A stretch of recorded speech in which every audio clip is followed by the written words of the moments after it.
بسم اللہ الرحمن الرحیم. ناظرین السلام علیکم.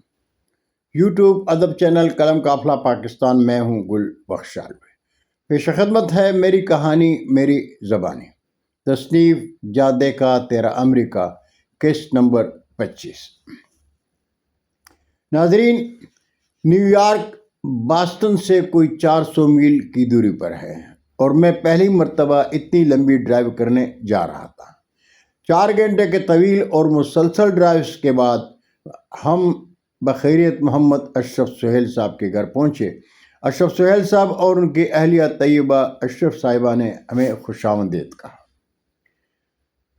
امریکہ میں اپنے چاہنے والے شعراء و شاعرات سے یہ میری پہلی بالمشافہ ملاقات تھی.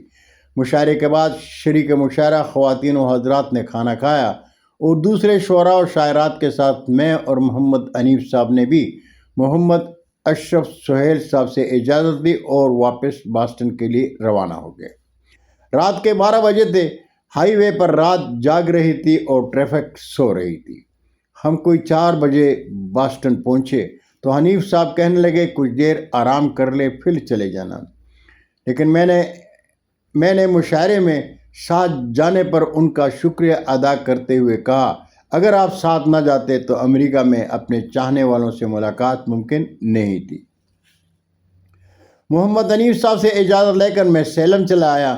تھکاوٹ سے چور تھا لیکن خوشی اس بات کی تھی کہ امریکہ میں پہلا مشاعرہ پڑا اور نیو یارک جیسے مصروف ترین شہر سے بخیریت واپس آیا.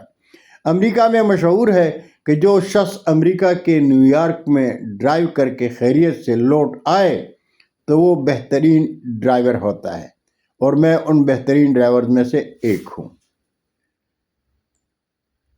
امریکہ میں اپنے 12 سالہ قیام کے دوران میں 4 مشاعروں میں شریک ہوا. ان مشاعروں میں امریکہ میں مقیم اردو ادب کے پرستاروں جناب مامون ایمن صاحب، شائستہ ایمن صاحبہ، حماد بلوچ صاحب، ہمایون اختر ندیم صاحب، ڈاکٹر صبا صاحبہ، رشیدہ عیاں صاحبہ، پروفیسر رضیہ کاظمی صاحبہ، ڈاکٹر جاوید سوز صاحب، ڈاکٹر عبدالفاروقی صاحب، افسانہ نگار ممتاز حسین صاحب، تنویر پول صاحب اور مبین منور صاحب کے ساتھ مشاعرہ پڑھنے کا اعزاز سے بھی سرفراز ہوا. نیو یارک سے واپسی پر میں نے مامون ایمن صاحب سے فون پر رابطے میں گزارش کی کہ وہ میری شاعری کی 9 پلک درست کر دیا کریں. مامون ایمن صاحب نے میری درخواست منظور فرمائی اور میں اپنا کلام اصلاح لینے کے لیے ڈاک کے ذریعے مامون ایمن صاحب کو ارسال کرنے لگا.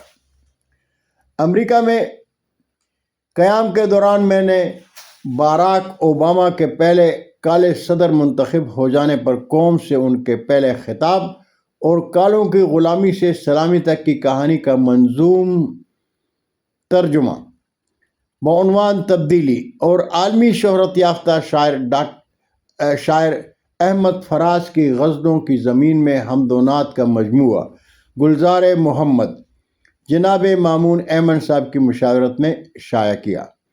امریکہ میں قیام کے دوران میرا کلمی اور فون پر رابطہ جناب مامون ایمن صاحب اور جناب محمد اشرف سہیل صاحب سے رہا. محمد اشرف سہیل صاحب جہان فانی سے الوداع ہو چکے ہیں. اللہ تعالیٰ مرحوم کو جوار رحمت میں جگہ دے، آمین ثم آمین. بہت شکریہ ناظرین، زندگی نے ساتھ دیے تو آپ بیتی کے اگلی قسط میں انشاءاللہ پھر ملاقات ہوگی. اجازت چاہوں گا. اللہ ہم سب کے پاکستان کا حامی و ناصر ہو. پاکستان زندہ باد.